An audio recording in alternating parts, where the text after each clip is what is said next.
Hi, I'm Julie, a single mom and a graphic designer. Before I get into my story, don't forget to like and subscribe for more. Now, let's get started. It was a bright and sunny morning, and the kitchen was glowing with warm golden light. It felt like the perfect day for a celebration, my daughter Joyce's 8th birthday. I was rushing around, trying to finish all the party preparations. The kitchen was filled with colorful balloons and streamers, and I wanted everything to be just right for her special day. Joyce, my little bundle of joy, was bursting with excitement.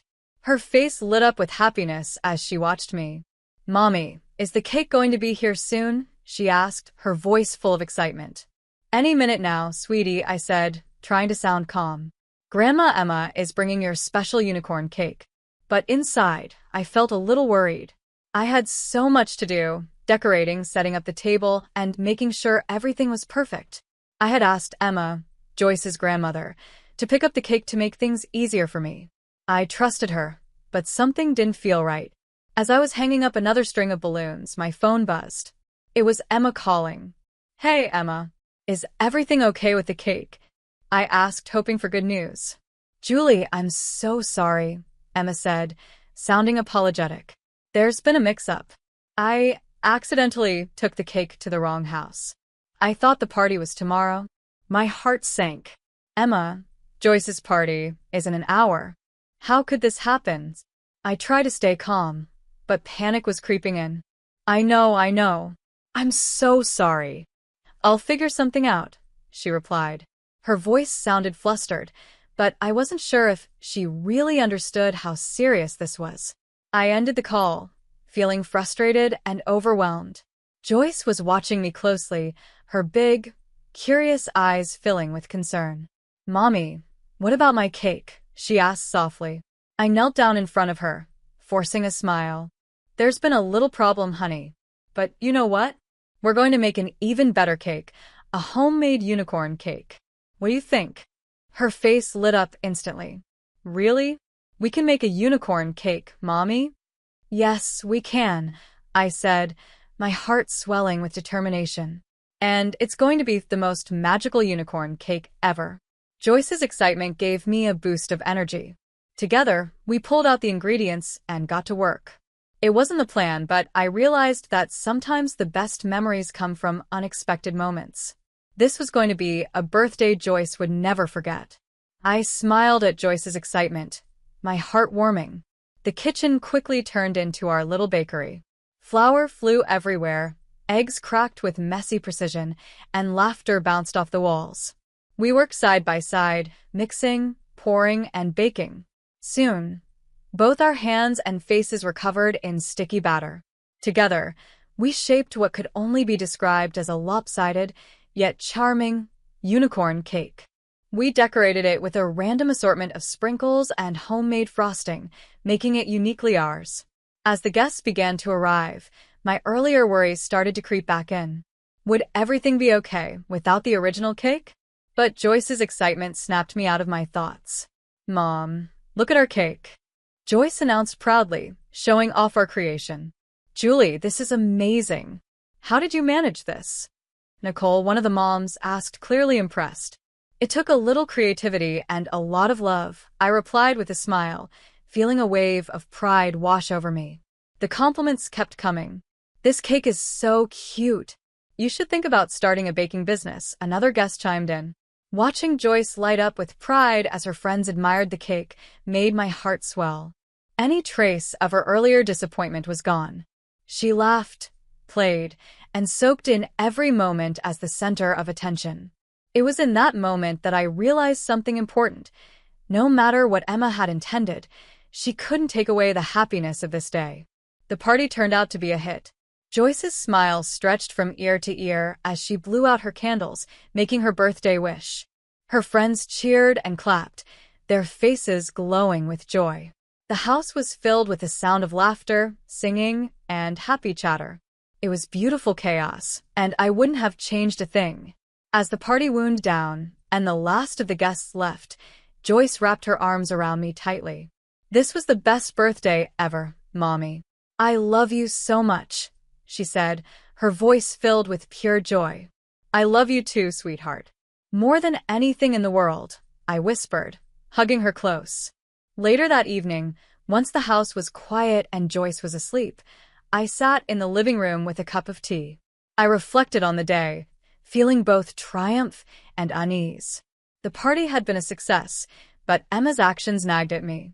Her apology had felt insincere, and I couldn't shake the feeling that there was more to her mix-up than she was letting on. This wasn't over. I needed to get to the bottom of what had really happened and protect Joyce from any harm Emma might cause in the future. This was just the beginning of my journey. Stay tuned for Chapter 2, where I begin to uncover the truth behind Emma's actions. Don't forget to like, subscribe, and follow along as the story unfolds. I started by casually bringing up the cake incident with Joyce's Aunt Shirley. During one of our chats, I mentioned it in passing, hoping to learn more. "Oh, Emma was so proud of getting that cake for Janet," Shirley said with a cheerful tone. "She's been planning it for weeks." Weeks? My heart sank. Her words hit me like a brick. This wasn't a simple mistake. It was deliberate. Emma hadn't mixed up the dates. She had intentionally chosen to prioritize Janet over Joyce. I felt a wave of anger and sadness, but I knew I couldn't let my emotions take over. I needed to approach this carefully. Over the next few days, I started paying close attention to Emma's behavior around Joyce and Janet. The difference was clear and undeniable. Emma doted on Janet, showering her with affection and attention. Meanwhile, Joyce received far less, almost like she was an afterthought. It hurt to watch. One evening, as I was tucking Joyce into bed, she asked me a question that broke my heart. "Mommy, why doesn't Grandma like playing with me as much?" I hugged her tightly, trying to hide my own pain. "She loves you, sweetie," I said softly. "She just shows it in a different way." But deep down, I felt anger and sadness boiling inside me. It wasn't just favoritism, it was emotional harm, and I couldn't let it continue. Joyce deserved to feel loved and valued, not overlooked. I decided I needed to confront Emma, but I wanted to be prepared. Over the following weeks, I started documenting everything I noticed. I wrote down dates, times, specific examples of favoritism, and even snippets of conversations that revealed her bias. My goal wasn't just to call Emma out, but to make her see the impact of her actions. One day, I ran into Emma at the grocery store. She greeted me warmly, but I could feel a tinge of awkwardness in her tone. "Hi, Emma," I said, keeping my voice steady. "We need to talk about something important. It's about the kids." She looked surprised. "Oh, what about them?" she asked, feigning innocence. "Not here," I said firmly. "Let's meet for coffee next week." Emma hesitated, then nodded. "All right, Julie, if you insist," she replied, her expression unreadable. As the day of our meeting approached, I felt a mix of anxiety and determination. I knew the confrontation wouldn't be easy, but it was necessary. Joyce's happiness and emotional well-being were my top priorities, and I couldn't ignore Emma's behavior any longer. Finally, the day arrived. We met at a small cafe, the air between us heavy with tension. "So, what's this about, Julie?" Emma asked casually, though her eyes seemed wary. "It's about Joyce and Janet," I said, my voice calm but firm. "I've noticed how differently you treat them, and it's not fair to Joyce." "What are you implying, Julie?" Emma's voice sharpened, defensive and guarded. The conversation was just beginning, but I was ready to stand my ground. "I'm not implying anything, Emma," I said firmly. "I've seen it. The cake incident is just one example." "Why, Emma? Why do you favor Janet over Joyce?" Emma hesitated, her confident demeanor faltering. "It's complicated, Julie. You wouldn't understand." I leaned forward, my voice steady, but filled with emotion. "I need to understand, Emma. Joyce is your granddaughter too. She deserves the same love and care that Janet gets." The air between us grew heavy with tension. Emma shifted uncomfortably in her seat, alternating between vague excuses and outright denial. She tried to dismiss my concerns, but I stood my ground. I made it clear that her behavior wasn't just unfair, it was hurtful, and it needed to change. After what felt like an eternity of back and forth, I finally left the cafe. A swirl of emotions followed me home. The confrontation had been exhausting, but I knew it was necessary. I had stood up for my daughter, and that's what mattered most. Now it was up to Emma to reflect on her actions and decide what kind of relationship she wanted to have with Joyce. Deep down, though, I knew this was only the beginning of a long and difficult journey. The following weekend, our family gathered for the annual reunion. The house was filled with laughter, the smell of delicious food, and the sound of cousins playing. On the surface, it was a happy, festive occasion. But inside, I was a bundle of nerves. I knew this was another chance to address the situation, but I wasn't sure how it would go. As I moved through the crowd, making small talk with relatives, my eyes kept drifting toward Emma. She was chatting and laughing, her carefree demeanor almost infuriating. It strengthened my resolve. I couldn't let this continue. Finally, I saw my chance. Emma was alone, refilling her drink in the kitchen. I took a deep breath and approached her. "Emma, can we talk in private?" I asked. She looked surprised but nodded, following me to a quieter corner of the room.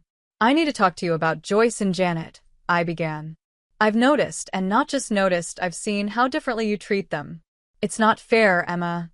Emma's face hardened. "You're imagining things, Julie. This is ridiculous." "I'm not imagining anything," I replied, my voice steady. "And it's not just me who's noticed. Other people have too.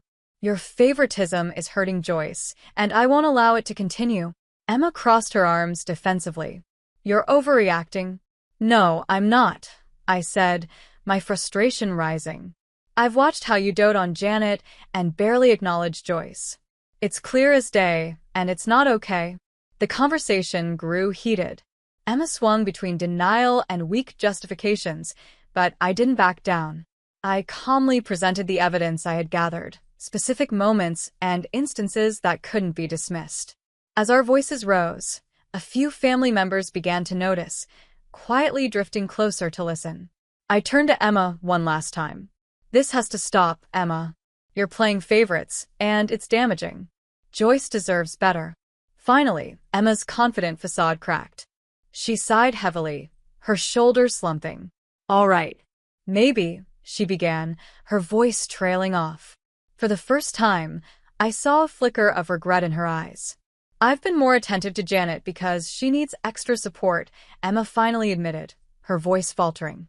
"That's no excuse to neglect Joyce," I replied firmly. "She's your granddaughter too. She deserves just as much love and attention as Janet does." The room had fallen silent.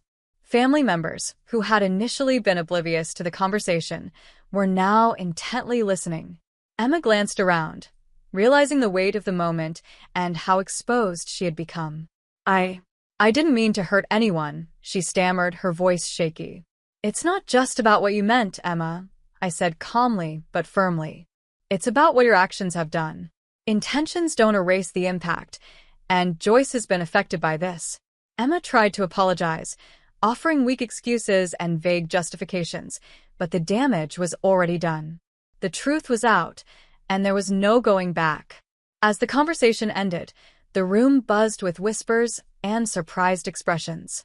It was clear that the family saw Emma differently now. In the days that followed, the family dynamic shifted. Emma, once seen as a charming and influential matriarch, found herself more isolated. Her usual charisma couldn't cover up what had been revealed. Family members were polite but distant, treating her with a new wariness. On the other hand, I noticed a change in how they treated me. There was a newfound respect and acknowledgement of the courage it took to stand up for Joyce. Joyce, blissfully unaware of the deeper details, seemed happier and more at ease. She laughed more freely, played more confidently, and radiated joy in ways I hadn't seen in a long time. That was all that truly mattered to me. The confrontation had been hard, but it opened the family's eyes to Emma's behavior and its consequences. It was a turning point, a moment that I hoped would lead to a healthier and more honest family dynamic in the future. As life moved forward, significant changes came into my own life. My career as a graphic designer flourished. With newfound creativity and confidence, my work began to attract more attention. Clients were thrilled with my designs, leading to referrals and exciting new opportunities. The recognition was rewarding, but the most important change was the happiness Joyce and I found in our daily lives. Our bond grew even stronger, and our home was filled with laughter and love. One evening, Joyce sat scrolling through my social media feed, her eyes wide with excitement. "Mom, you're the coolest. Look at all these people loving your designs," she exclaimed. I smiled, my heart swelling with pride. "We make a great team, don't we, sweetie? Together, we can do anything." Meanwhile, Emma's situation continued to evolve in a starkly different direction. The family had grown cold toward her. Invitations to events were politely declined, and her attempts to organize gatherings went largely ignored. Her calls and messages often went unanswered, and her influence within the family had all but vanished. At a family barbecue, Emma stood off to the side, her usual confident presence replaced by quiet isolation. It was clear that the family had changed, and so had I. Joyce and I were building a life filled with love, positivity, and hope, leaving behind the shadows of favoritism and pain. I saw firsthand how Emma's position in the family had changed. She tried to join conversations and activities at gatherings, but her efforts were met with polite nods and quick excuses to leave. The days when people laughed at her jokes or sought her advice were gone. Now, family members exchanged uneasy glances when she was around and found reasons to drift away. "Did you see how Aunt Emma was practically ignored when she tried to join the card game?" one of my cousins whispered to me during a family event. "Yeah, it's sad," I replied, feeling a mix of vindication and sadness. But after what happened with Joyce and everything else, people are finally seeing her true colors. The shift in how the family treated me was just as noticeable. I was no longer just Emma's daughter-in-law. I was now seen as a strong, independent woman who stood up for her child. People began to value my opinions and seek my company, a stark contrast to Emma's growing isolation. As the family dynamics continued to evolve, Joyce's next birthday approached. I was determined to make it a joyful, drama-free celebration. I planned a small, cozy party at home with just her closest friends. The house was filled with laughter, smiles, and the kind of happiness that had been missing in the chaos of the previous year. "This is the best birthday ever, Mom. You're the best," Joyce exclaimed, her eyes sparkling with pure joy.